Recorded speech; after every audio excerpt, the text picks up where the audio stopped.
He hit 5 points, all from frees against Meath last summer. This tricky one to start. He'll like it, Keeney likes it, and Dublin are out in front. Kicked with real conviction and confidence, and that's a good start. Yeah, a very good start for Dublin. Shane O'Rourke, he accepted the decision, he didn't argue with the referee, and he moved on. Well, Hill 16 is filling up quickly as that ball is touched on the ground by Alan Brogan. Wearing 24, wearing his squad number today. Shane O'Rourke, again, he's out in front of Rory O'Carroll, asking questions of the Dublin fullback. He can score, he struck it well. What a start for Shane O'Rourke. His father, Cullum, played in that 4-game epic back in '91, and Shane O'Rourke made that look very easy. Yeah, I think that's a wonderful point, and this is going to be... The Dublin supporters using that score as their cue to get behind their team, and now it's Bernard Brogan. First chance for him to run at Kevin Riley. Riley showing him the inside. Movement in the centre. This is Keeney. Good block by Anthony Moyles. Execute. Mossy gets his range in early on. He made quite an impact off the bench against Wexford here 2 weeks ago. That's why he's back in the team. He's been picked on form. This is close. It's made it. Measured to absolute perfection. That's his 5th point of the championship. His first of the day. And Dublin. And even at under 16 at minor level, you're expecting your players to be able to score them. So at this level, at inter-county level, this should almost be automatic. No clean possession this time in the centre of the field, but Dublin have won the break. McConnell, loose player is Alan Brogan. Steaming by is Brian Cullen. Brogan has tried to find him. Here's Cullen. Confidently taken. Brian Cullen in full flight, up from centre-back. Another player who has been reinstated to the Dublin team and catching the eye right from the off. Well, this is the value that Brian Cullen brings to the Dublin team. You know, some people have questioned his defensive qualities over the last couple of years, particularly against... Plenty of options upfield. Barry Cahill would look to have lost his concentration, and he's hopped the ball twice. Meath will try and hit Dublin on the counter. This is Stephen Bray. Good run. Now can he finish? Yes, he can. An absolutely brilliant goal from Stephen Bray. And that all came from a lapse in concentration from Barry Cahill. Away went Meath. Bray with the finish. Well, what a wonderful finish. I think Dublin lost their concentration for a moment. I'm not so sure about the free, actually, Mike, whether it was 2 bounces. Barry Cahill arguing with the ref. He was 55 yards out when he got possession. Saw the space in front of him, drove on and hammered it past Stephen Cluxton. Now Dublin must come out and play again. Bernard Brogan, that looks good. Wonderful point from Bernard Brogan. He has been Dublin's in-form forward so far this season, and that was as good a score as he's kicked all summer. Oh yes, and good interplay between the 2 brothers. Seamus Kenny down quickly to grab that breaking ball. Cian Ward out in front of Fitzsimons, the corner back. O'Rourke wants and gets. Lovely sidestep. Round the corner and over the bar. 2 points for Shane O'Rourke from Simonstown Gales. He's hit 11 in the championship and he's a man on form. He certainly is, and again it shows the value of a 2-footed forward. He can kick. Kevin Riley prepared to take a step back.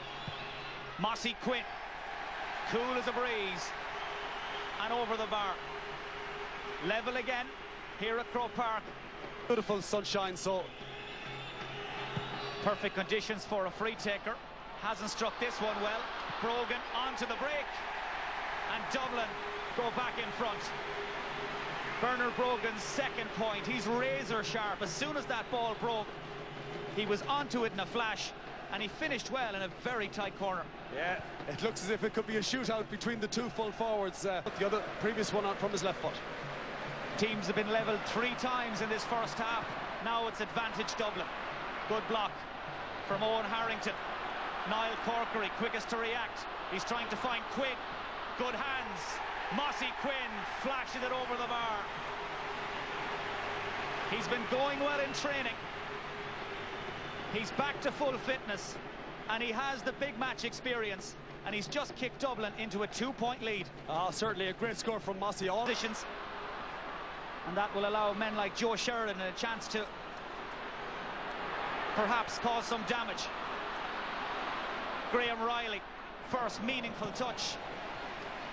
Easy for Cluxton.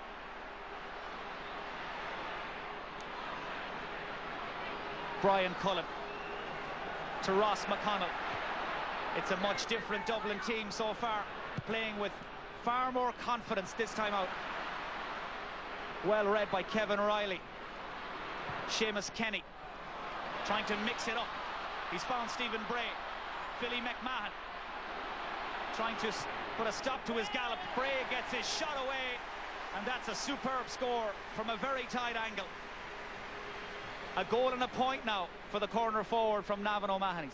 Well, Stephen Bray is making runs over and back across the field behind, but a relatively easy chance for Meath.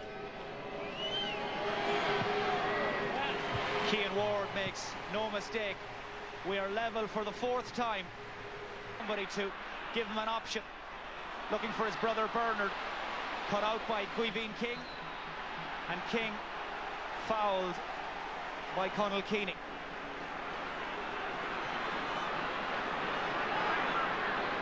A little under 6 minutes of normal time left in this first half. Kevin Riley, good block by Michael Fitzsimons. Threw himself across Riley's boot. The break falls to Cian Ward though. Puts the head down and drives on. He needs to finish. Meath need a score, and Cian Ward has delivered. That's his 2nd of the day. It's enough to put Meath back in front, and the margin for error so fine now. Well, yeah, his first point from play, and a great individual effort, took the responsibility, and exceptional score. Well done. It'll be Dublin's first score for 16 minutes, and it's enough to get them back on level terms. The sides deadlocked for the 5th time here at Croke Park.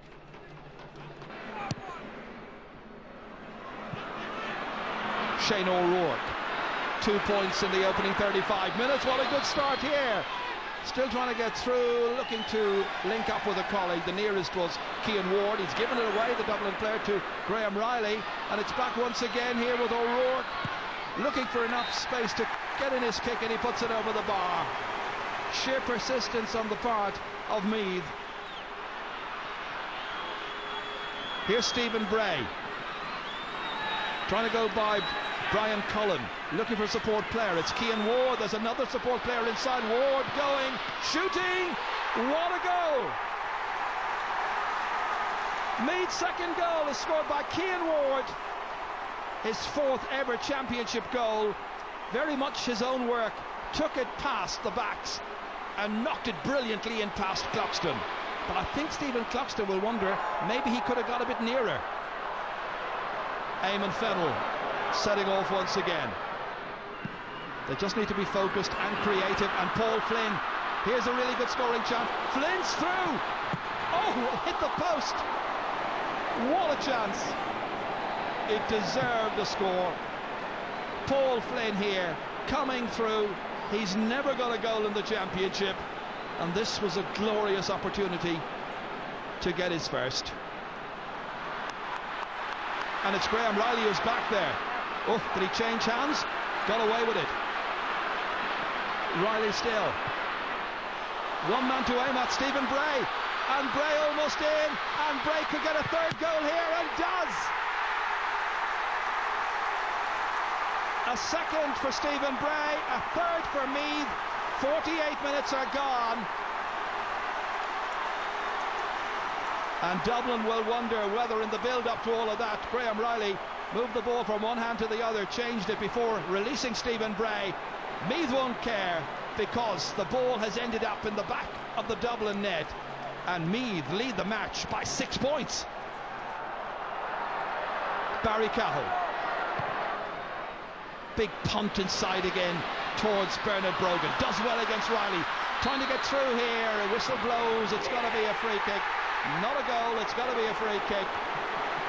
Bernard Brogan is furious. Alan Brogan having words with the referee, but it was Bernard who buried it in the back of the net, and it's absolutely annoying for the Dublin fans.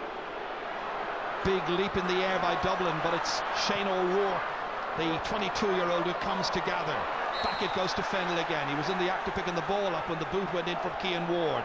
Free kick once again to the Dubs. A rivalry as long as your arm, really, this Dublin-Meath rivalry down through the years. So many great matches, so many great memories. Queeveen King out to Seamus Kenny, looking around, trying to spot a run. That wasn't it. Oh, but it might work out yet, because Joe Sheridan's in the clear. One Dublin defender took it away from another, and Sheridan is not going to look a gift like that in the mouth without finishing brilliantly. Absolutely superb finish by Sheridan. A fourth goal for Meath, who are running riot. The defence should have had that well and truly contained. Instead it broke beautifully for Sheridan. His only score of the match so far, but what a valuable one. Out it goes as far as Stephen Bray. Getting away from Macaulay. Meath's day into Cian Ward. Surrounded by Dublin players, but it scarcely matters at this stage. Gillespie had the possession, and the Dublin fans realised that the game is virtually up. After remaining unbeaten for 18 matches in Leinster, Meath look like they're going to have their day. And how about that for a finish? Brian Farrell's only on the park a matter of minutes, and it's a fifth, and it's 5-9 to 13 points, and it's turned into a rout. Frustration over the years on the part of Meath, and finally it's given away to elation, and Brian Farrell taps it away here and gets another, and that is his third ever championship goal.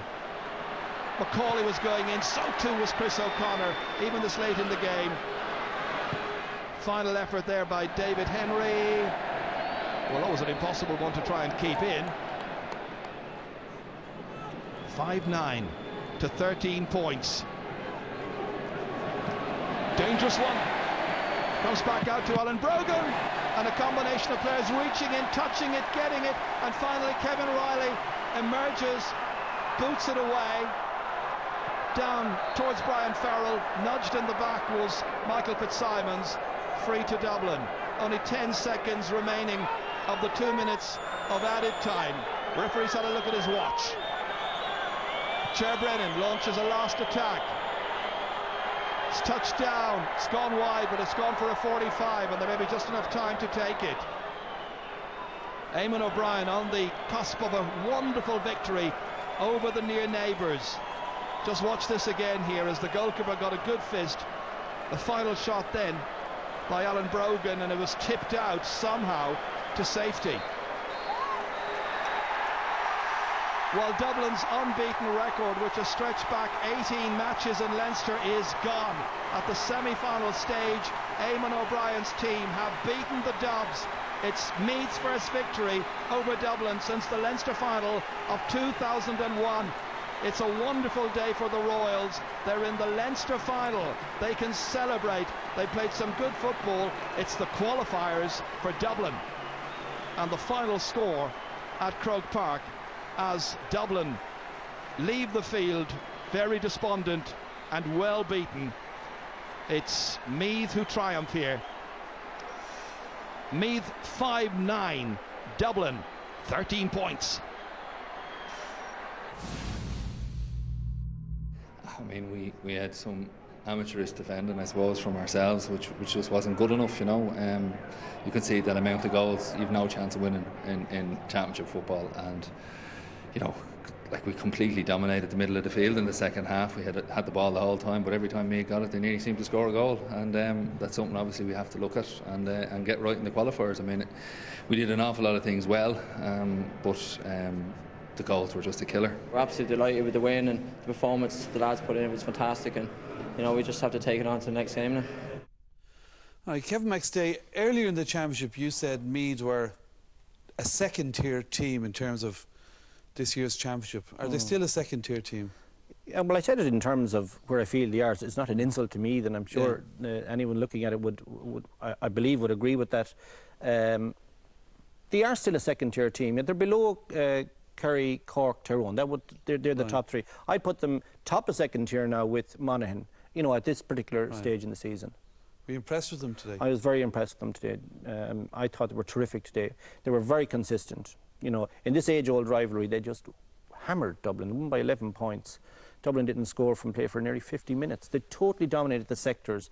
And I know... Did that reflect the match, though, or was it just the goals? Well, the goals did distort it. There's no question about that, and we'll certainly look at those later. And remember, Dublin, Paul Flynn crashed the ball off the post, which would have equalised, you know, in the 45th minute. Bernard Brogan had a goal disallowed where the advantage could have, you know, accrued, and so on. And there were bits and bobs that could have gone to Dublin, but in an overall sense, Meath were going to win this match one way or the other. The goals, yes, padded it out beautifully for them and gave them that 11-point win. Pat Gilroy referred to amateurish defending there. You've been looking at some of these goals. I have, and the point I want to make is that you know, there are errors in it. Watch this, that's a solo. That's another solo that just happens to hit the floor, nothing wrong. There's a bounce, and the referee blows him up for 2 consecutive bounces. That's wrong. Obviously, Shane O'Rourke takes advantage. Now, these are brilliant finishes by Meath, but my point... Great oh, finishes, you know, I don't want to take anything away. Like, this is Stephen Bray, this is savage. What a finish this is. But the point I'm making is, it was a foul. And the same here. There's no... Conal Keeney is fouled there. In fact, he was injured there and taken off. And the play develops immediately from this. I just follow it through. Free going to be given to Meath here. Joe Sheridan is on the ball quickly. Quick free, and the next thing the Dublin defence is opened up again. And that came from what you felt should have been a free in. Yeah. There's no question. In fact, I would say it was a yellow card offence. It was dangerous, a rough play. Now, the goal is great finish here. I mean, this is Cian Ward. Terrific, terrific goal. And now here's the last one. Watch the bounce, the change of hand, which is another foul, and another bounce. So not only did he change hands, he also bounced the ball twice in a row. That's missed again. Graham Riley gives a fantastic pass in. And watch this. This is just so cool and composed. And is he up for it? So Dublin should have won then. But we were here. we were here a couple of weeks ago saying that Meath lacked killer instinct. They got 5 opportunities today, and they went for the juggler. And they, you know, fair play to them for improving. There are bounces and, you know, little things that go your way. Meath shouldn't lose the run of themselves. Bad mistakes there. Well, absolutely. The defending was shocking by times. But Dublin, they're a longer term project. There's a change of the guard in the province. Meath are in the top position in terms of Leinster at the minute. All right, good day for Meath. Dublin now heading into the qualifiers, a whole different scenario for them, Darren. Yeah, it's a novelty, and I suppose at the start of the year, Pat Gilroy was telling us all that really this was a team in transition. Maybe there's a question mark that transition should have started a year earlier, maybe he'd be further down the road. He's going to find out a bit about himself on the travels. I remember playing Dublin and Thurles in quarterfinals in 2001, and they had a great travelling contingent, and there's all that fanfare side to it. But for the Dublin team themselves, a developing team like this, I think the back door would suit a more experienced team who have that self-assurance, who can go to these provincial venues. Imagine Dublin going down to Longford as they did a couple of years ago in the Leinster Championship, and they struggled to get out of it. Imagine going there now in a couple of weeks' time. You know, I think that they don't have that self-confidence and that assurance to travel on the road. It's great for their fans, it's great for the spectacle, and it's great for the game, the novelty factor. But they're going to earn their crust wherever they go on the road this in the next couple of weeks. Okay, that draw tomorrow. Well, who's going to take on Meath in the Leinster final? It'll be either Louth or Westmeath.